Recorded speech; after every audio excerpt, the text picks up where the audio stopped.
Oops. I just pulled my webcam down. Does it still work? Just a second. Yeah, it still works. What up? Main one that I had wanted to watch. So this is a whole crazy setup here. I'm sitting down with Mike. My name is Adam K.A.K. Bay. We are sitting down with Steven Aguilar, the assistant art director for World of Warcraft. Okay. And Ian Hazacostas, the game director for World of Warcraft. And we're going to talk about Shadowlands. Yep. And I think, Mike, you have a question you want to ask first. So, sockets on benthic gear. Was that a whoopsie? Yes. Yes. Okay. Yes. Yeah, we thought so too. We were like, the cat. No, yes. And I think it's one of those where once that was out there and people had started earning them, that's a hard thing to roll back. Mm-hmm. In sockets in general, Yeah. the power of sockets relative to item level and other things, particularly on Yeah. secondary or tertiary slots, is kind of out of hand right now. And how did it feel in the office when you saw it happening? We were like, oh no. Is that kind of the approach? They basically wincing, like, yeah, that's like, the intent was always, okay, these slots, there's something you can work towards, not so much the just roulette of, all right, keep rolling those benthic pieces until it ends up socketed. Yeah. But once it was out there, it was too late to take it back. Yeah. I didn't think that was a big deal. Like, I'm gonna say that again. I really didn't think that was a big deal. The sockets on the benthic gear. The only thing that I would say is a problem is maybe that the benthic gear replaced even mythic rating gear. Here's why I didn't think it was a big deal. Is because it was like a 5% chance of it happening. Like, oh wow, you didn't even do it? Wait, what? I have all of the best in slot benthic gear on my character right now. Go look me up on Armory. I did every single one. Yeah, I rolled off all of these. So what are you talking about? Yeah, I do. Yeah, I don't think it's a big issue, guys. I don't. The thing is that it matters, like, what the source is. Like, if it's like a 1 in 20 chance, and you can sit there and roll the dice multiple times a day at it, and the moment that you get the correct dice roll, you're set for the entire tier, I don't think that really is a big deal. I don't think that's a huge problem at all. Do you have any of the bloat rays yet? I don't even know. For sure. Yeah. Carry on. I had a big question for Steve, if I could. Okay. So we just got to play. Yep. But this expansion, more than the others, really was kind of freeform in what you could do in the zone and go back to more fantastical stuff. Was that amazing for you to come and be like, it's not been set in stone in a book somewhere, like how this zone looks. Yeah. And we've seen already how incredible Bastion looks already. Like, what was that like for you guys? Yeah, it was it was new territory for us. We, like you just said, we didn't have anything that existed to reference from. Ian had in his presentation where there was that little icon with the angel on top of like that smoky sphere. Mm-hmm. That's all we really had. So having to come up with the afterlife from scratch, that was exciting for the art team because it allowed us to explore new lands or new zones for the players, as well as a whole new cast of characters that could not be anything from Azeroth. Yeah. So very otherworldly, which was really challenging because we couldn't think of, oh, well, let's use a troll. This could be a troll character. No, this is, what the heck is this creature? It's an owl.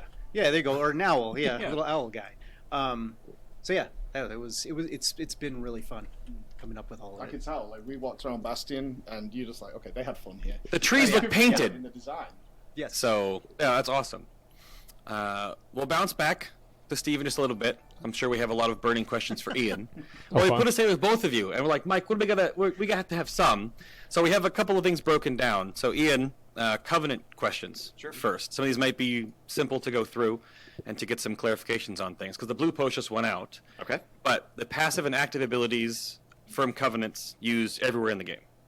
Endgame activities, PvP. Yes, and there's no passive ability to my knowledge. They're both active abilities. Oh, really? Okay. Yes. Okay. It's one combat ability I that's thought- class specific. Okay. So effectively, I thought 48 I read the abilities classes I read the times class abilities to and then passive each yesterday. covenant has a more universal. It's almost like a covenant racial, if you think of it that way. Okay. Okay. It's more of a utility, convenience, opens up some options to you in navigating the world, avoiding some encounters, as you see fit.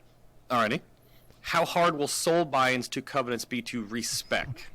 And are there any drawbacks to respecking? So we'll have a lot more information about Soulbinds the deep dive panel. Okay. I think a lot of those details also just frankly aren't set in stone right Sure. now. Yeah. I think Soulbinds are designed with more of a sense of horizontal progression in mind. The idea is you can undergo a Soulbind with one of a set of souls that you'll be able to build a relationship with through your Covenant campaign and through that progression, and you'll unlock multiple, progress through the trees of multiple, but take one out into the world with you at any given time. Okay. Changing from one to the other will be a very simple matter.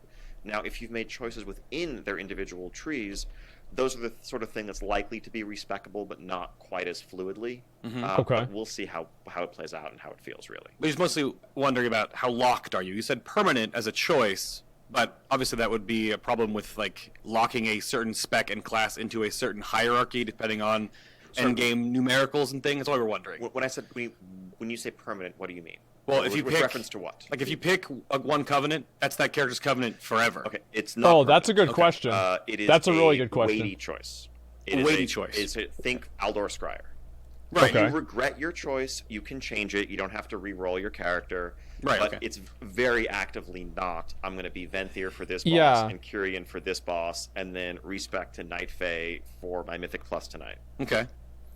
All right. See, I just worry so much about that. I worry so much about that because it makes me feel like what's going to end up happening is that everybody's going to pick the same one. Like, I don't know. I feel like that's what's going to happen.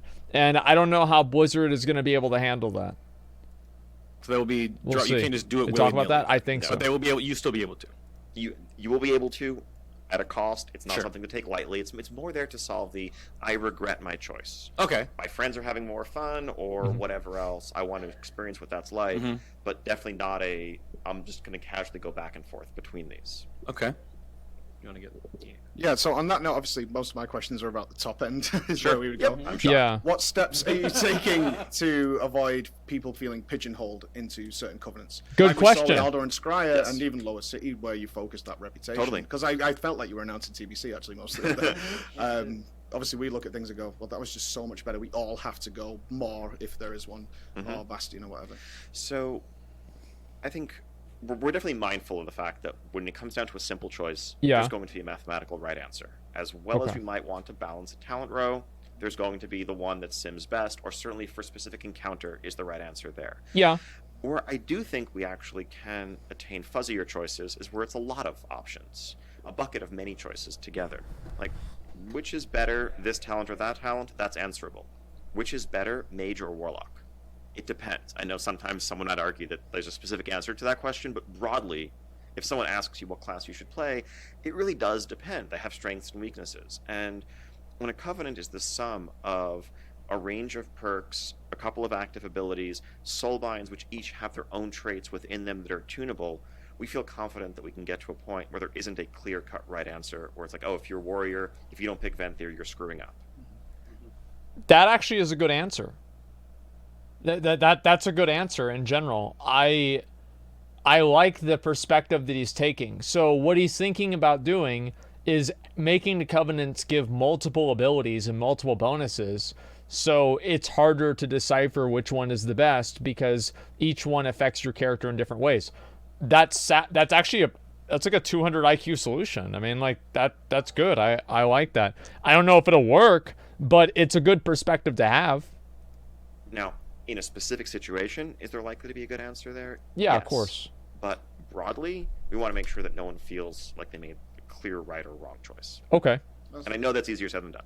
Yes. Yeah, for sure. And along that note, we looked certainly over BFA and Legion, is that each looking past just the launch of Shadowlands, because obviously the system feels like it's quite deep. There's a lot of detail to it. There's tech trees and stuff inside it. Is are we going to look similar to what we've seen of the last two expansions, where each patch has then added another system on top and another? What are we dumping from BFA is basically the gist of this question, and keeping rolling and iterating on throughout this, or are we going to see by the end of it there's three different, in three covenants with different things going on? So, I would say it's easy. Ideally, not. Right? Okay. There's a couple different answers there. I think in Legion, we didn't really plan for the long term of the artifact as well as we should have. And Yeah. that led us to explore the Netherlight Crucible and other things. We just got to a point where it's like we could just keep adding a whole bunch of new passive traits, but there's no choice here, there's no customization. That was exhausted early. Battle for Azeroth, things like essences were there more as a band-aid to flaws in the system that quickly became apparent after Battle for Azeroth was live. That wasn't, we didn't launch the system with the intent of expanding it. I just want to say they did not become apparent after Battle for Azeroth was live. They became apparent the second the system was announced. And despite all of the viewer and player and beta feedback and alpha feedback, they went through with it anyway. These issues that people had with Azerite gear were identified within 1 hour of the announcement of Azerite gear. I think our goal with Shadowlands would be that there may be a horizontal or vertical expansion of the existing system, but not new systems layered on top of it. So you might get an additional soulbind that you gain access to through later story content that broadens your options, or an extra row to their trees. But that's a very different story than a totally different progression system like, let's say, Essences. All right. With the Covenants being the new thing within Shadowlands, what are Horde and Alliance and the original faction, Red versus Blue, doing in that regard? If you're in the same Covenant with a whole bunch of Horde and your Alliance, can you communicate? Can you do things together? Is That's there a any really good connection question. there? Is it still just Red versus Blue, period? There's no crossover? Yeah, that's a good It's question. the uneasy tension. And there is separation, there isn't cross-communication, there isn't cross-grouping, but it's similar to how the class orders worked in Legion, right? Okay. You were technically both on the same team, you're both part of the Druid class order hall or Demon Hunter, but there's a fundamental difference. And, I think as we're going to see how the Alliance versus Horde story advances, this is an armistice. This isn't holding hands and forgiving and forgetting. There's a large portion of the Alliance that are like, hey, literally you just committed genocide against a portion of our group. Right. We're not just going to put bygones to say bygones are bygones and move on from there. Okay. And likewise, You mean like WAD?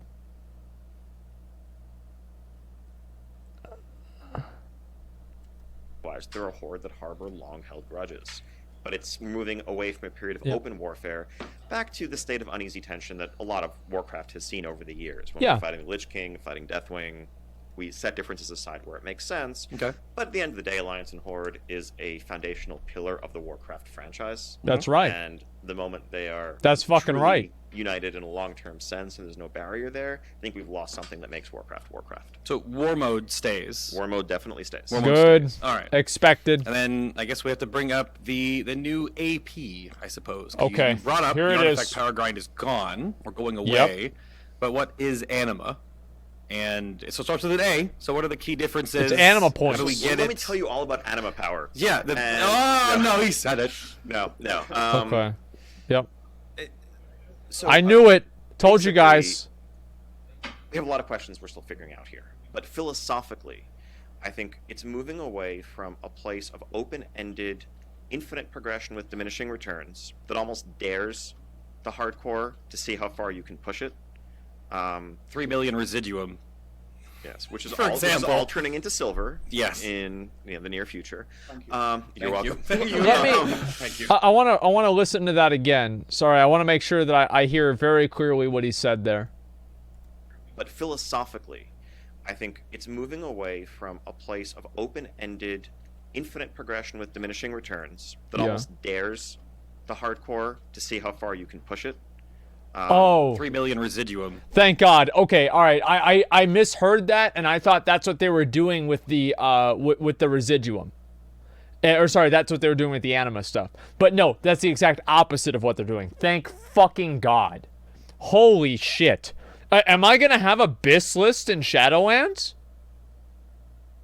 Like, am I about to have my BIS list? Is this what we've been waiting on for so fucking long? Is this gonna happen? Oh my God. Yes, which is For all, example. all turning into silver. Yeah. In the near future. Thank you. You're Thank welcome. you. Thank you. Thank you. Yes, I saw Flex's list of his Yeah, characters, yeah. and my head exploded. Yeah. But and moving away from that towards a place that's more easily attainable caps, and then open-ended flexibility. So imagine in your Covenant Sanctum, Hey, you're that's gonna me. you're It gonna is. do various activities and likely earn and retrieve anima from the Maw and elsewhere that is essential to fueling your Covenant's activities. The first bit of it every week will effectively keep the lights on in your Covenant Sanctum, and that would further the strength of your Soulbind. Okay. And that's a minimum level of engagement. Think of it as like capping Valor and Mists of Pandaria. That's or even good. Maybe I a bit like short that. From that. I like As that. long That's as you're fine doing with me. that every week, you are optimal. As well as catch-up mechanisms that aren't some mathematically driven formula like knowledge, but let's say whether you're an alt, you took some time off, you're coming to the expansion late, you are a few points behind where par is or where the curve is. Yeah. That may be something that just shows up randomly on world quests where you can just earn an entire talent point effectively while you're in this catch-up state until you get caught up to par. Okay. We don't want this sense of I am behind or Right. but we do want goals to look forward to and choices and player power progression. Okay. So I actually think that's really good. The issue that I have with like AP grinding and like my concern with it is that whenever you have like the grind that you're doing for the AP, you always have in the back of your mind that if I just wait until next week, this is going to be 30% faster. And it adds a certain amount of like futility to what you're doing. It's like you're always like, oh, well, I could have done this a lot faster next week. And you always feel, I don't know about you, but I always feel like I'm wasting my time. Why would I farm AP right now whenever artifact knowledge isn't capped? And you're kind of like delaying something until later on, and there's never like an efficient time to farm. And so anytime that you are farming, you're always farming with the mindset of this would be easier later on, but I'm doing it now for no fucking reason. I don't like that at all. And so hopefully they don't have that same issue with with these two. the idea is something along the lines of an easily attainable minimum threshold that's required for power optimality.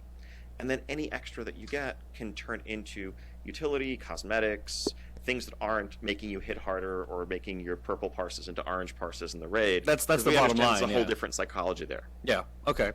So is it still from essentially everything? There won't be... I read a stupid message in chat. I'm gonna read this here. Why do an expansion now when it's going to be trivial next expansion?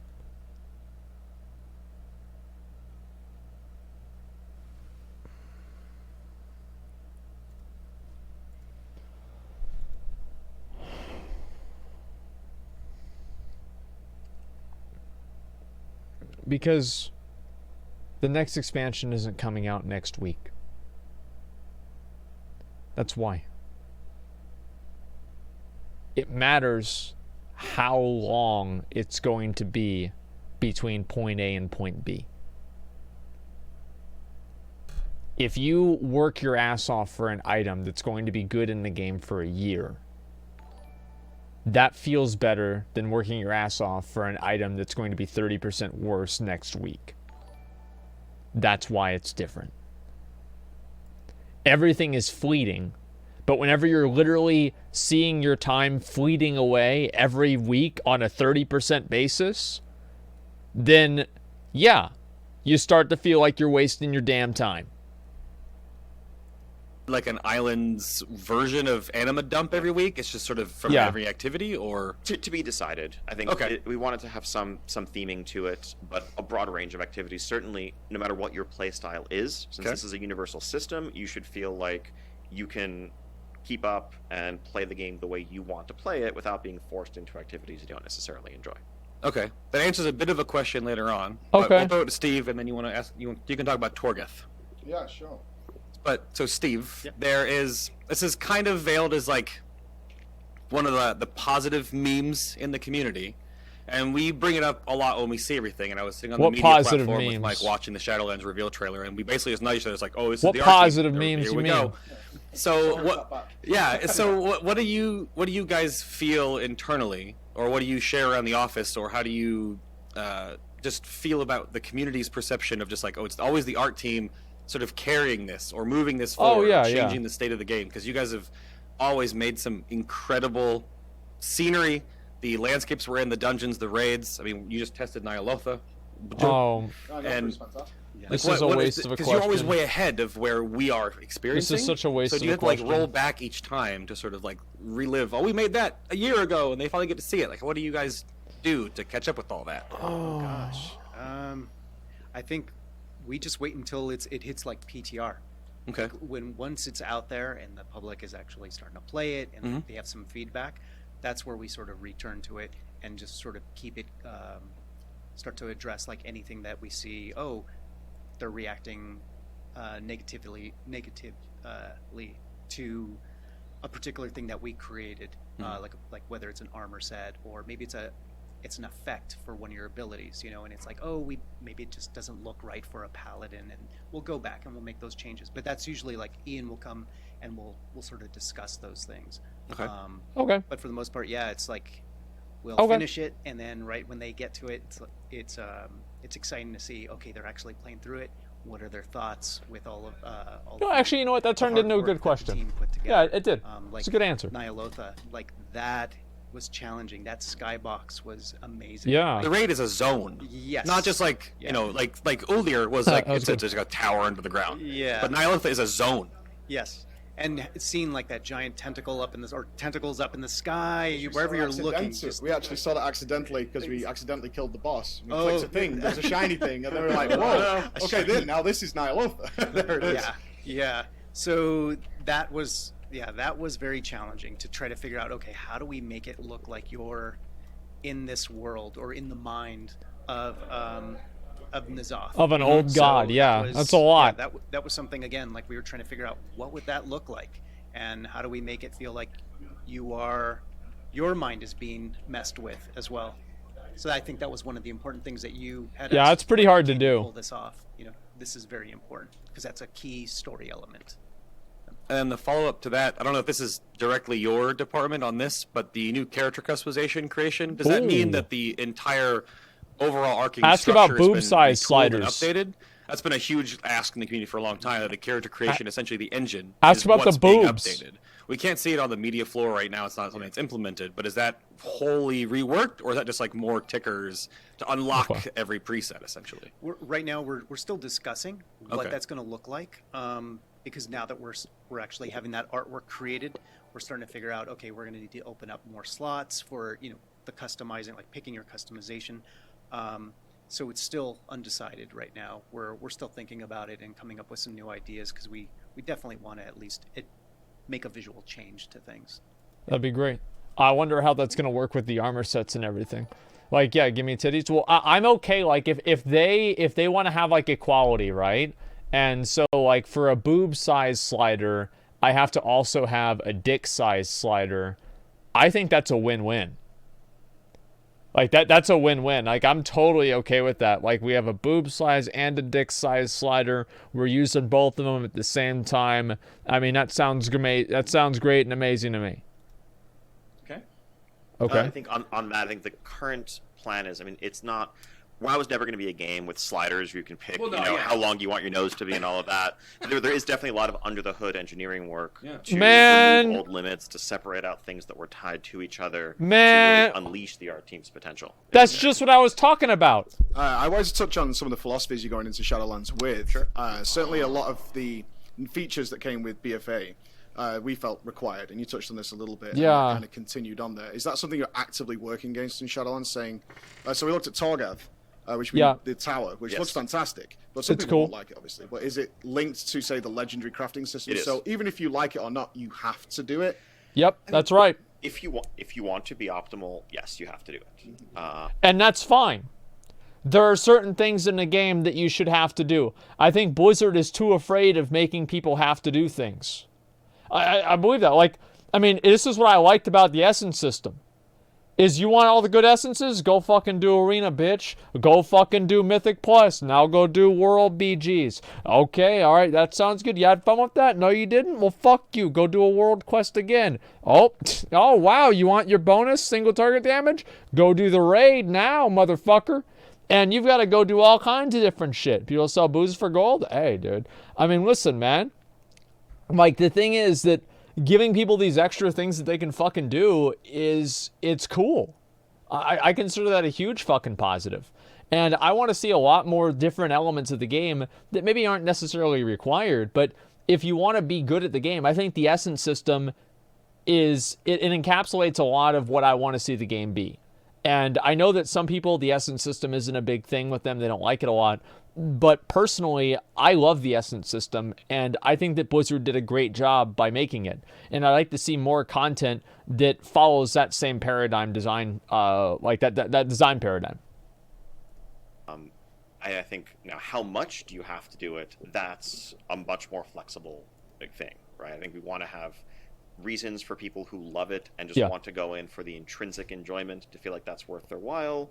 But with a major feature like this, whether it's the garrison in Warlords, the artifacts in Legion, there is some amount of participation required with any sort of core build-around feature that aspects of the expansion are tied into.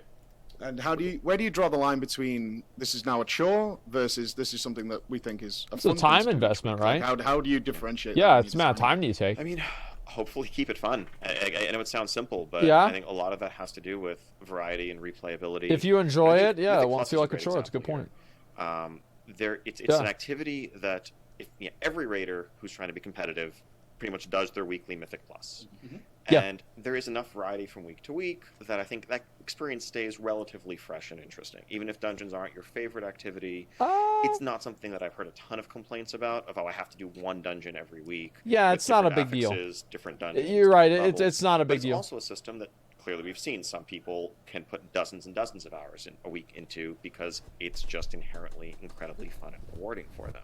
That's for them with something like Torghast. For them being designed from the ground up with a lot of replayability and variety, where you want to do another run because you think you can get farther. You want to see what crazy build you can put together with the abilities that you're going to get. I think that's really true. I'm really excited to do the tower, Torgoth or whatever the fuck, right? I think it's going to be awesome. But I think it also might be an issue where, like, the first, like, month or so, you want to play it all the time, and then, like, it gets boring after that. And I think that's where Blizzard's real challenge is going to come in as to how to make this. It's like Fortnite, for example. Like, the game completely changes very, very regularly. And compare that to WoW, that doesn't really happen as often. I think people are going to get tired of it more quickly. Like, imagine if they had, like, a new Mythic Plus affix, like, every 3 weeks or something like that. It completely changes the way that you do Mythic Plus dungeons. Like, for people, they would probably go in more regularly and do them because they would want to test it out and see what it's like. And I can see, obviously, it's not everything about that is not positive, but overall, I think that if they want to make Torgoth replayable on the long term, they have to be a lot faster with making large changes to it to make it more dynamic. The roguelike formula is one that tons of our favorite games that we play, I can give you various examples, use those elements. And I think applying that, overlaying that on WoW's combat engine and the external meta progression systems of your WoW character is something that's really exciting to us. Expanding on that then, touching on another area, because earlier in BFA you were like, we're okay if you guys stop doing world quests and stuff. Yeah. But ultimately we ended up having to do them because they tied so much to the artifact power system. And this kind of ties again to concurrent players who don't go and come back and they don't play it like a seasonal game. Is often when a new piece of content comes out, you have stuck with the content and you've tried to stay relevant, is that you feel pigeonholed into, I still have to do my world quests every day. Despite the fact I'm exalted 9 times over, I kill everything in one sweep. Yes. And certainly when Najjatar and Mechagon launched, for a recent example, is if you're a current character, you kind of walk in like the Black Plague of Death. And you eradicate that zone as if, like, it's awesome. They should be afraid of us arriving here. When you're designing content like that, and world quests and stuff, which seemingly designed for fresh characters, this should be how you should boost up. You get your emissary rewards, you get some basic stuff to get you going. Yet as current players, we often feel like we're doing the wrong thing by still continuously playing, because we feel like we need to do this because in this expansion, of course, we had to unlock Azerite armor, so I still need to do this content despite out-leveling it. And then when new content comes out, it's also seemingly designed for fresh players as well, whereas there's all this other content that existed for them in the first place. How do we reconcile that, whereas existing players don't feel like... It kind of would make more sense, because this is the feedback I get, obviously, is it would make more sense for me to stop playing and come back in a few months, which is not something we obviously want to do. I mean, that's always... Right, there's always that tug of war between progression and catch-up. And that's been the case, really, since Burning Crusade came out, and people replaced their next Rammus epics with items they got from a quest giver that was not nearly as hard won. And so technically, yes, if you take a break from the game, you will have more powerful gear and things waiting for you when you come back, but you also don't get the moment-to-moment advantage of having that as you're trying to overcome the latest content, earn achievements, titles, or just the general feeling of progression. I feel like that's... Like in Vanilla WoW, like if you stop in BWL, you stop playing in BWL, and you come back, and it's like a year later and Nax is out, everybody doesn't have BWL gear. And you still needed to do BWL gear. The way that they solve that, in my mind, is they reduce the amount of catch-up mechanics. I think that's the main issue. Yeah, they reduce the amount of catch-up mechanics. ZG is catch-up? Yeah, but ZG doesn't fill every slot, right? And if they reduce the amount of catch-up mechanics, I think people would be more willing to play the game longer because they would know that their progress that they're making now would be more, it'd be more static. And it wouldn't be as fleeting, and it wouldn't just be replaced in a couple of months. A couple of specific things you touched on. I would say that was one of the problems with Artifact Power, frankly, that the open-ended grindability of it made you keep feeling like you needed to scour the world map for AP, even when you otherwise would have long since said, like, I think we would have been totally fine if when Nazjatar came out and Mechagon came out, you felt zero obligation other than cosmetics or achievements to go do Vol'dun world quests or anything of those sort going on, but that wasn't the case. Ideally, it should have been. Separately, there's just the overall amount of power creep, which I think is a little bit out of hand of late. Yeah. And part of that is something as a result of something you touched on earlier, which is layering systems on top of each other. Yeah. Where you have the multiplicative cumulative effect of, okay, yes, you got your item level that we've always had, but you also got essences, more powerful Azerite pieces. Also, you got these essences, multiple essences that are, and so by the end of the day, you're not just the 30-40% stronger that you were coming out of a raid tier, you're 70 or 80% stronger. Which is a lot more. A lot of things in the game break down. And ideally, even if you are a raider, you shouldn't go into a new zone like Nazjatar or Mechagon and feel like you're just, walking death, laying waste to everything in sight. We felt genocidal, because some of the war campaign had us killing millions of people. With one Sunfire, I'm like, I'm sorry. Right. Should you be it's more World of Warcraft, bro. Has taken a break or just hit max level? That's the way it is. Of course. Should the difference be what it is today? No. And that's something that we're bearing in mind as we design some of the Shadowlands systems. I think the idea of soulbinds being more horizontal progression as opposed to, hey, this endgame system means that we almost owe you an extra incremental 2-3% power a week that's going to compound forever. That's not sustainable in a way that's healthy for the game. No. That's one of the things we've learned. It hasn't in the last been. couple of expansions. If I could piggyback off that then, because I did want to bring up gear, despite I know it's kind of in the air. The corruption system's being tested. We don't know what's going to happen there. But I think it would be amiss, and people would hate me if I didn't bring up the fact that we've ended up in a scenario, because it goes in what you just said, with us physically having to pay third-party websites to figure out our WoW gear and see if it's any good, which is a lot where we are now, is actually paying websites to figure it out for us. What's the team thinking internally about that? And that's too much. How have we got so far away from Mr. Pandaria, which is like, no one should even need to leave the raid without knowing it's a good thing, when we removed reforging and things? I mean, to be fair, I think back in Mists, people were solving their own traveling salesman problems to maximize hit and expertise and, reforge 9 pieces of gear when you got 1 new item. I think... Yeah, but that was still so much fucking easier than having to pay for a raid simulation bot. I mean, let's not beat around the bush here. Like, I get that it was complicated then, but now it's like what your hit rating cap is. Like, you don't know what the chance of these procs on the Azerite pieces of gear are. You have to do a bunch of testing and everything like that. It's completely fucking different. I can see what he's saying, but still, it's on a completely different level that makes it a different conversation, in my opinion. It's not obligatory. No, I don't think it is either, but people still want to do it the best they can. Part of this is just a growing sophistication in the community. Honestly, I don't have a good answer to it, and I think it's something we talk about a lot. I would love to hear one, because I'd love to, to be able to just apply it to the game. But I think the challenge is, if you wanted to kill simming, I think items, you'd probably just have to get rid of stats. And if truly items had power, and if this number is bigger than that number, you put the item on, great. But even if we got rid of every sort of, Titan Make forging it more with obvious. modifications, it's not a readily accessible problem to understand which trinket is better, or when you hit certain breakpoints of, thresholds that change your stat weights or the relative weights. And the fact that these tools exist means that optimizing players are going to take advantage of them. What we want to do is at least narrow the gap between those who are doing what seems intuitive and those who are going to crunch the numbers. Because I think in almost every game, there is theory crafting. Theory crafting has been part of every one of these genres for as long as you can remember it. And I don't think we'd want to design a game where there isn't room for sophistication and the person who wants to take the time to math things out doesn't have some edge. Okay. It's just a question of how large is that edge. If you're going ahead and equipping the higher item, wearing what feels like it should be right, if you're a couple percent behind the person who optimizes, that's not the end of the world. If you're a dozen percent behind, 20% behind, that's a problem. So I guess the final question then, while we wrap up here, is that's great. That's actually a good answer. Like, the intuitive decision should not deviate that much from the simulated decisions or the sim-crafted decisions. That's actually a good answer. And I think that the way they do that, the way that you succeed at that, is you create a system where people can actually test and know how much these different bonuses are helping them.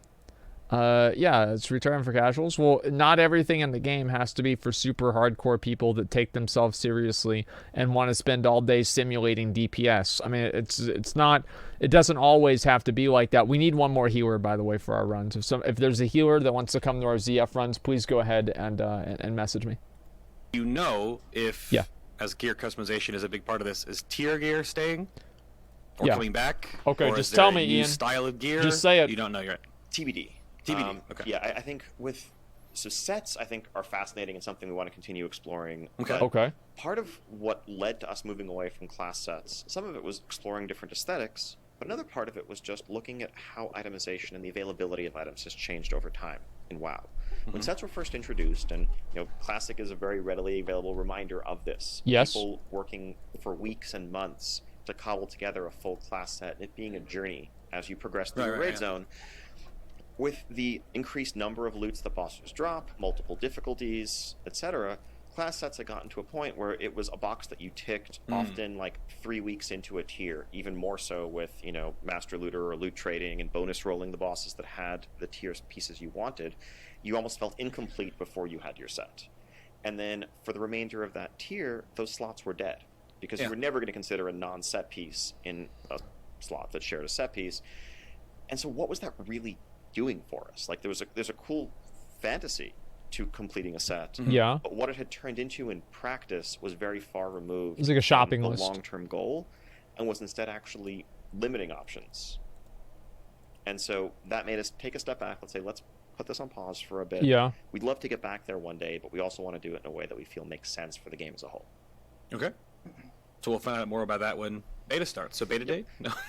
Not yet. Okay. And we still have a lot to figure out Sure. and discuss with the community and hear feedback on. Like, this is the beginning of a road that's going to lead to Shadowlands being in your hands in 2020, but we stand at the beginning of the road. In 2020? All right. Oh, okay. Yes. Master I didn't quite hear that. Master Looter's coming back, correct? That's what I heard. Master Loot and Mythic raids, I think, is the specific. I would say anything is possible, but not currently in our plans. Sorry. Okay. Ian. Yeah. Steve, thank you very much. Yeah. Thank you. It's a pleasure. And just to clear the air before we begin, I can actually say buff enhancement. The words are able to come out. Just don't. No. Too late, you missed it. I like his tears. No. I just choose not to. It's recording. Okay. It's already recorded. But that's a lie. You could. Okay, dude. You could. You just did. Yeah. I saw you see word up. You said it right to him. He was right there. Yeah. That's so sad. All right. So what does this mean? This means that Master Looter is going to come back. Because if they say it's TBD, that means that if we bitch and complain about it enough, they'll do it. And that's what I think that's what it is. So if you bitch and you cry and complain about something for so long, Blizzard will eventually bring it back. Remember with tier sets, they're thinking about bringing those back. Remember with getting rid of Titan Forging, they're bringing that back, right? You bitch, you cry, you complain about it, you get mad over and over and over. That's all you talk about. It's Blizzard gave us Classic. I mean, come on, guys. I mean, eventually you're going to wear them down. So bring Titan Forging back? Fuck you. Okay, listen.